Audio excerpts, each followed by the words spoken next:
Bakal calon wakil Bupati Langkat, Adli Tama Sembiring, mendengarkan aspirasi kaum milenial dan ibu-ibu Kabupaten Langkat, Sumatera Utara. Bakal calon Bupati dan Wakil Bupati Langkat, Adli Tama Sembiring, melakukan tatap muka dengan para kaum generasi milenial, generasi Z, dan ibu-ibu.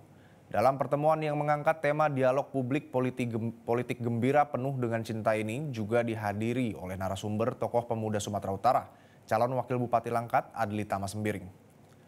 Koordinator Politik Gembira M. Alfi Syahrin, Ketua Umum HMI Cabang Langkat Muhammad Lutfi, Ketua Senat Mahasiswa IAIN Langsa 2023. Dalam pertemuan tersebut, para generasi pemuda Langkat menyampaikan sejumlah persoalan diantaranya dunia pendidikan di Langkat yang tidak adanya fakultas negeri dan sulitnya lapangan pekerjaan.